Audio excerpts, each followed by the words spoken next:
Ice, one of the most underestimated yet deadly dangers in aviation. For as long as humans have been flying, ice has been a silent killer in the skies. It can coat the wings, freeze the engines, and alter the very physics of flight. And once again, ice has claimed another aircraft, this time, an ATR-72, plunging inverted from the sky in a tragic and terrifying crash. Today, we take you through the horrifying chain of events that led to the disaster, the deadly role of ice in aviation, and what happened in those fateful moments. It was supposed to be a routine flight. On board the ATR-72 were dozens of passengers, a seasoned crew, and a plane that had flown many flights without incident. The ATR-72 is known for its reliability, and its twin turboprop engines can handle most weather conditions. But on this day, nature had other plans. The flight took off as usual, climbing smoothly through the clouds. But unknown to the pilots, ice was slowly forming on the aircraft's wings. You see, in certain weather conditions, water in the atmosphere can freeze rapidly on the plane's surfaces. And for an aircraft like the ATR-72, this is a deadly situation. Aircraft wings are designed to generate lift, keeping the plane in the air. But when ice builds up, it changes the shape of the wings, making it harder for the plane to stay aloft. The more ice that accumulates, the less lift the plane has. And at cruising altitude, the ATR-72 was unknowingly flying into a trap. Ice was slowly destroying its ability to fly. Inside the cockpit, the pilots were monitoring their instruments. Everything seemed normal, at least for now. But outside, the invisible killer was already at work. Ice was thickening on the wings, and the sensors on the plane were becoming unreliable. What makes ice so deadly in aviation is its stealth. It accumulates gradually, often unnoticed until it's too late. In this case, the pilots couldn't see the ice buildup from their vantage point, and the instruments didn't alert them to the growing danger. Then came the first signs of trouble. The plane began to vibrate, a warning that something wasn't right. The pilots noticed a slight drop in airspeed, a classic sign of ice accumulation. But in their situation, there was little they could do. At high altitude, flying through freezing clouds, they couldn't just descend immediately without endangering the plane even further. Then it happened, the stall. A stall in aviation is one of the most dangerous situations a pilot can face. It happens when the wings can no longer generate enough lift to keep the plane in the air. Normally, when a plane stalls, the nose dips forward, and the aircraft can recover by increasing speed. But for the ATR-72, covered in ice, things would unfold very differently. As the wings lost lift, the nose of the plane began to pitch up sharply. The pilots pulled back on the controls, trying to level the aircraft, but that only made things worse. The ice was too much. Suddenly, the left wing dropped, and the plane began to roll violently.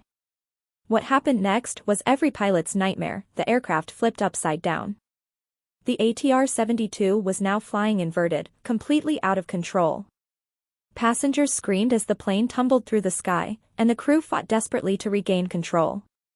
But in an icy coffin at 10,000 feet, control was slipping away with every second. In the cockpit, alarms were blaring. The pilots tried everything, adjusting the throttle, manipulating the rudder, and pulling back on the yoke. But nothing worked. The ice had completely disrupted the aerodynamics of the aircraft. For 30 terrifying seconds, the ATR-72 was upside down, spiraling toward the ground. There was no time left for recovery. With a loud explosion, the plane crashed into the ground, instantly killing everyone on board. It was a catastrophic end to a flight that should have been routine. So, what went wrong? And how did ice once again become the invisible killer? Investigators combed through the wreckage and the black box recordings, piecing together the final moments of the flight. It became clear that ice accumulation was the primary cause of the disaster. But this was not the first time an ATR-72 had fallen victim to ice. In fact, the ATR-72 had a known history of ice-related issues. Previous crashes had pointed to the aircraft's vulnerability to icing, especially in freezing rain and heavy cloud cover.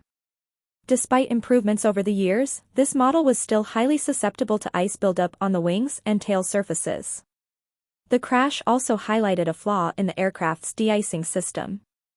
Like most commercial planes, the ATR-72 is equipped with de-icing boots, which are designed to remove ice from the wings by inflating and breaking the ice off. But in extreme conditions, the system can become overwhelmed, unable to keep up with rapid ice accumulation. In this case, the de-icing boots weren't enough. The ice buildup outpaced the plane's ability to shed it, leading to an aerodynamic stall and the eventual inversion of the aircraft. The disaster also raised questions about the flight's decision-making. Why did the pilots continue flying in known icing conditions? Could they have avoided the storm? The investigation revealed that the pilots were aware of the potential for ice but had little choice. At their altitude, they couldn't easily descend, and diverting the flight would have been difficult given the weather conditions over a wide area. It was a no-win situation. And like many aviation disasters, it wasn't just one thing that went wrong, it was a combination of factors. The ice, the de-icing system, the weather, and the limitations of the ATR-72 all came together in a deadly chain of events. In the aftermath, this crash led to increased scrutiny of the ATR-72's design. The aircraft was already known for its icing vulnerabilities, and new regulations were put in place to improve the safety of flights operating in icy conditions. Improved training for pilots flying in freezing weather was also implemented, and more robust de-icing technology was introduced in later models. But for the victims of this crash, these advancements came too late. Once again, ice had proven itself to be a deadly force in aviation, claiming more lives and leaving a trail of devastation in its wake. This tragic story serves as a stark reminder that flying, while incredibly safe, is not without its dangers. Nature can still exert its power, and even the most advanced planes and experienced crews can fall victim to the invisible killer that is ice. As we remember those lost in this terrible accident, let us not forget the lessons learned. Aviation safety is constantly evolving, but it often comes at a heavy price. Ice, though invisible, remains one of the most dangerous hazards in the sky. Stay tuned to Skyline Soarers as we continue to explore the stories behind aviation disasters, the science of flight, and the heroes who work to keep the skies safe. If you found this story insightful, don't forget to like, share, and subscribe for more.